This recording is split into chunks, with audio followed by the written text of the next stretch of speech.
What is up, Mech Bros? This is StoneWall with Broad Strokes News, and it has been about 6 months since the last news episode due to, I believe you guys know, the current state of the world.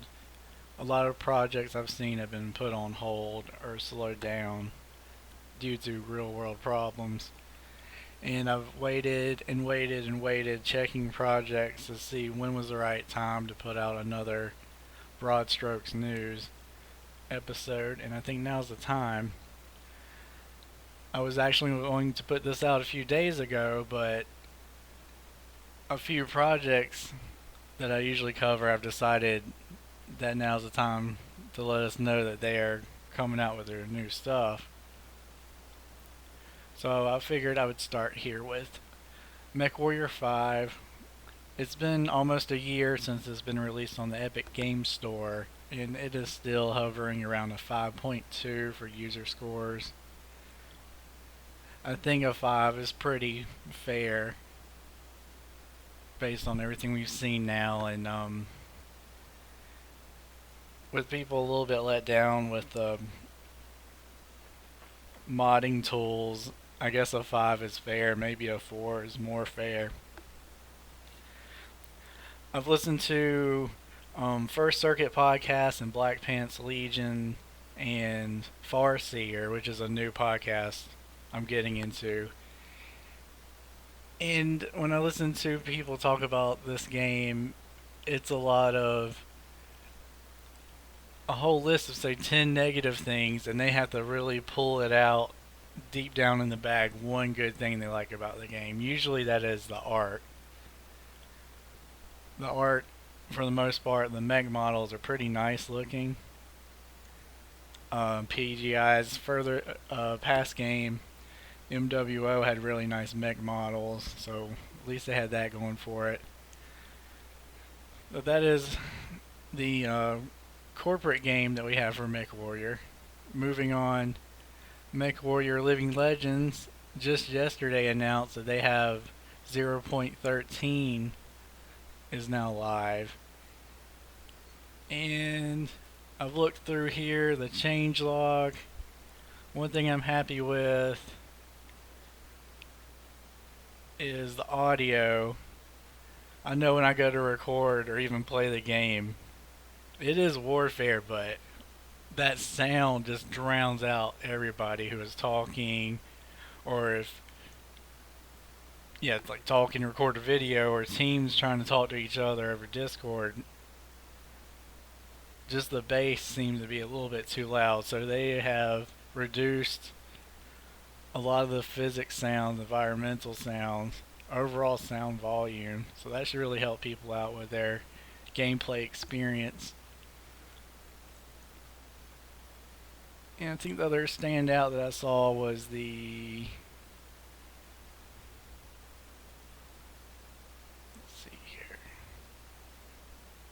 there's a new huge tank I've watched guys play, and that thing looks deadly. So if you're into more tanks than mechs, I would try out this version because you have a few more options now.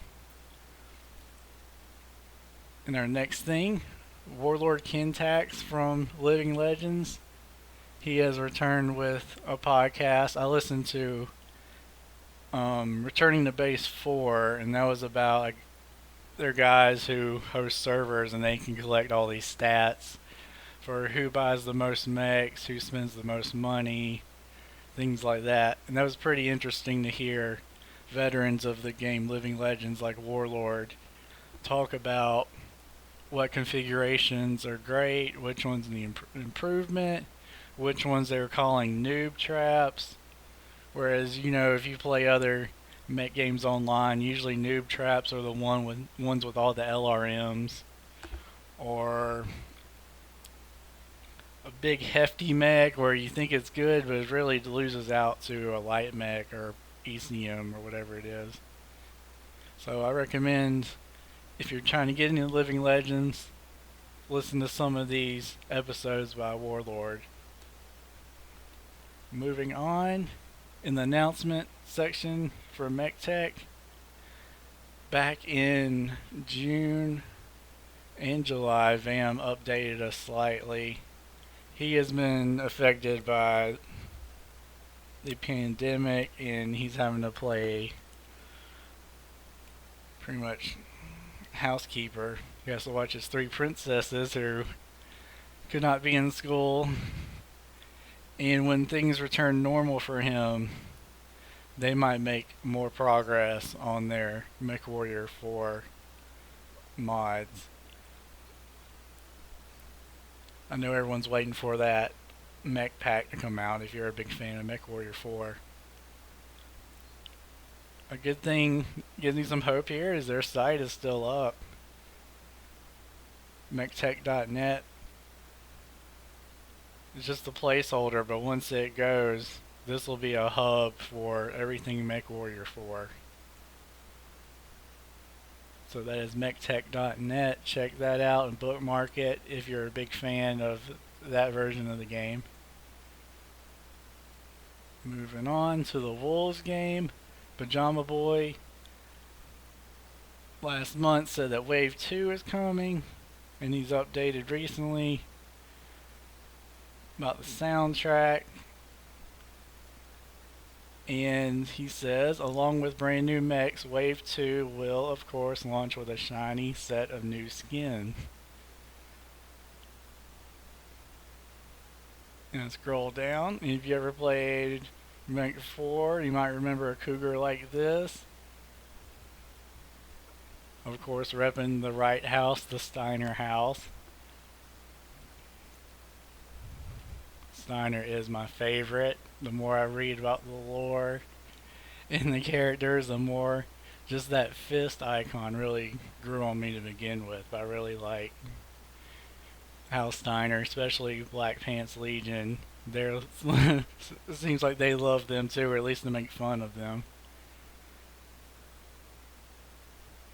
If you haven't already, check out the Text Talk BattleTech. At the end, they have a little skit about Steiner House does Shakespeare in the Park. I thought that was great. And this coming up next, Shrapnel. This is a new BattleTech magazine. It's really shaped like a small graphic novel instead of a floppy. I've collected a few of these over the past few years, the old BattleTechnology magazines. They seem to be pretty rare, but it's a huge community effort in it where you have original stories, people do artwork, poems, songs. Really adds to the whole universe of BattleTech. We've got the two famous authors here have contributed work. I've read about half of this so far. I have the paperback version, and I'm really pleased with it. It's really cool.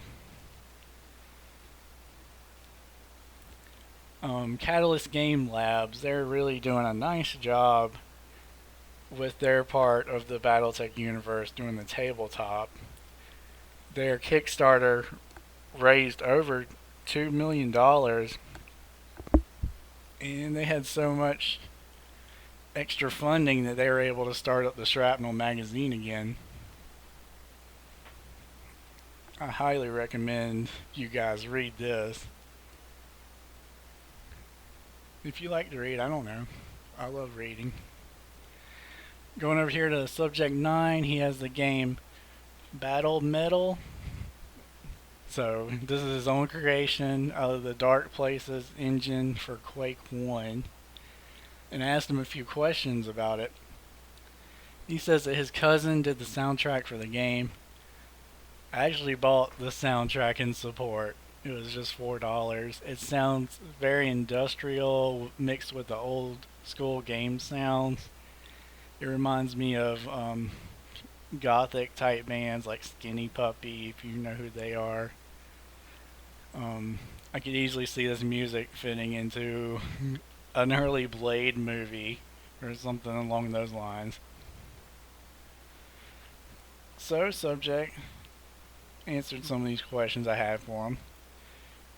Beta 2 at the time was not out, but he had just released it recently. He thinks the whole game will come out maybe early October. Um, because this is original creation from him, he is going to be selling this game for $10 to $15. This game has multiplayer modes, co-op, free for all, team deathmatch. I haven't done multiplayer yet. I've played a lot of alpha and beta, and I really like it. For a one-man show to build something from the ground up, it's a fun experience. I really like the sounds, the weapons, the speed of the mechs. And if you would like to listen to the soundtrack, it's up here. There's the link.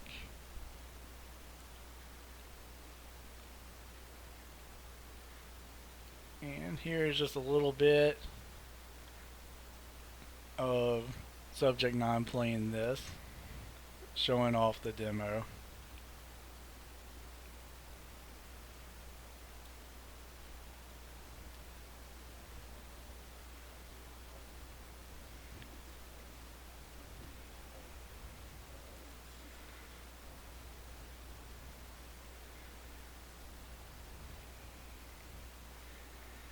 He's taken a lot of feedback from me and other people.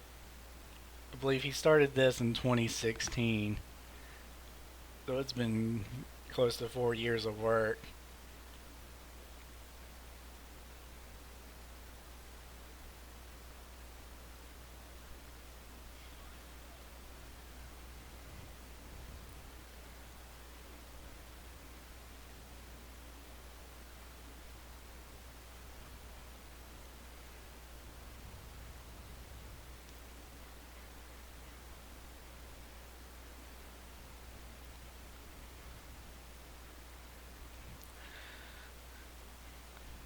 I don't know about you guys, but I really do enjoy just the feel of it. Just to have something else in the BattleTech universe.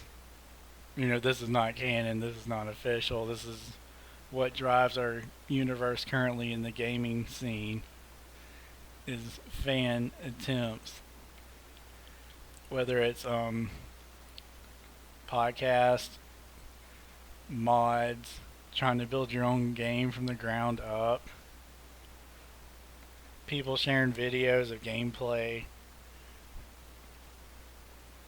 Our community was pretty dead for a little bit. It went through its own dark age, but it's now going through a golden age, or as Mr. Tech says, a renaissance. We have a lot of sources of enjoyment for these stompy robots now. And I'm really proud of somebody like Subject 9 doing work and giving people something fun to escape to.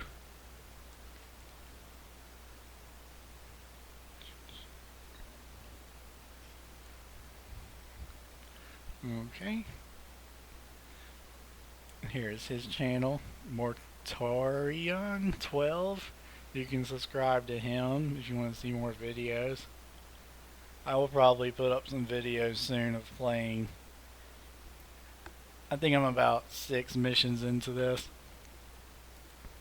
And here at battlemetal.itch.io is where he's putting up all his links and info about the game. Shows here Battle Metal is a successor to the 90s mech simulators of old. His newest update is the ability to fight your friends or group up and smash some enemy metal. I haven't tried the multiplayer like I said yet, but with enough people interested, I'm sure I'll jump into a match with some people.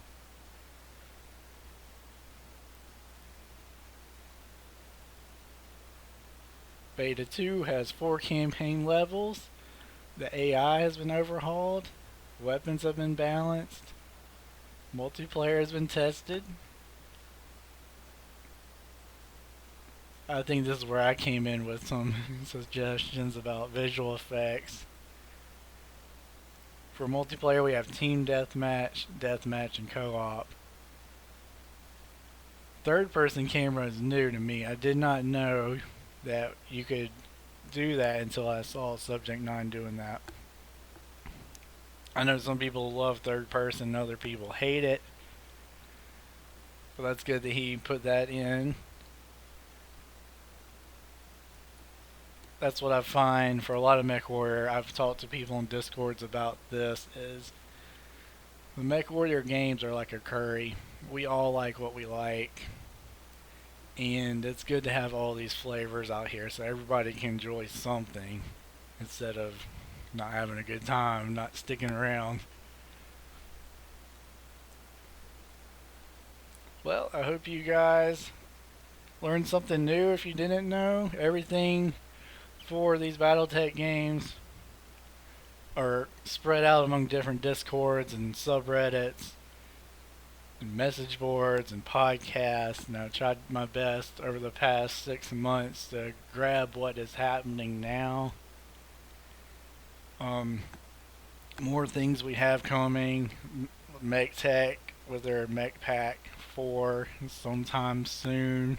Trademark soon should be out. My guess is maybe sometime late next year with everything that's going on. Ancient Freako has a Pirate Moon mod he's working on, another one where they are talking about trying to rebuild Mech 3 in another engine. A lot of these guys are having to do their stuff in their free time, and they're not being paid, as I've said many times, so it just comes when it comes. But when anything does come out, I'll let you guys know. Alright, Mech Bros, I'll see you guys on the battlefield.